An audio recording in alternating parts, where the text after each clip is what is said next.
Para sa mga magulang na laging on the go, perfect ang baby carrier para sa inyo. Hindi lang for comfort and convenience, kundi isa rin itong wais na negosyo. At ito na ang naisip na mompreneur na si Jeneline. May inspire sa kanyang baby carrier business kasama si Dayan Medina Ilustre. Dito sa Negosyo Tayo.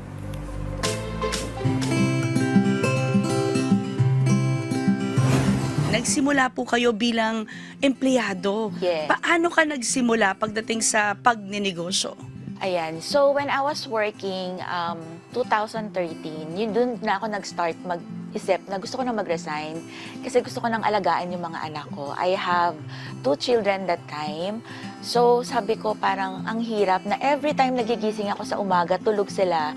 And then, uuwi ako sa gabi, tulog pa rin sila. So, parang nakaka-broken heart for me as a mom. Sabi ko, hindi pwede. Kailangan gumawa ako ng way para kumita ako sa bahay. So, since my husband is an OFW, I think sabi ko kayang masupport. And gusto ko rin at the same time na may makikita doon sa kinikita niya as an OFW. And then, nabuntis ako, ayan, for my 3rd child, si Shadrach. I'm using a non-ergonomic carrier, doon nagsimula. And then may sumita sa akin na isang mom, doon sa isang mom community. So sabi niya, Mami, alam mo, sayang.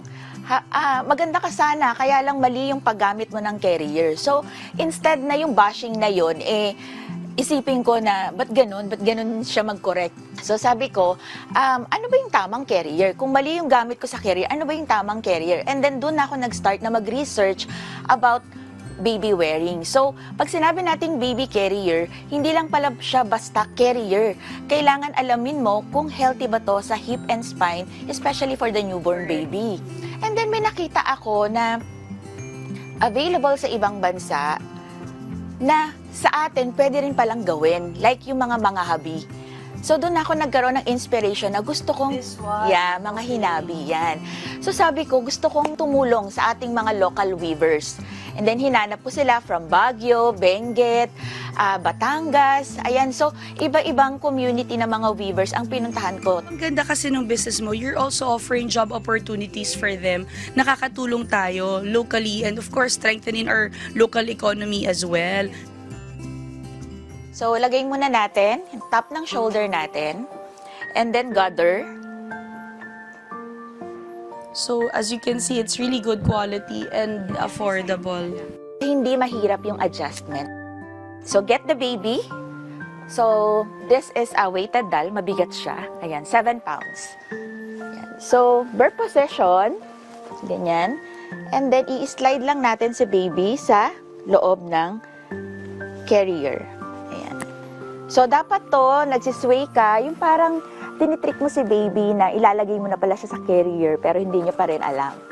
Gagawa tayo ng seat para kay baby. Ayan. Okay?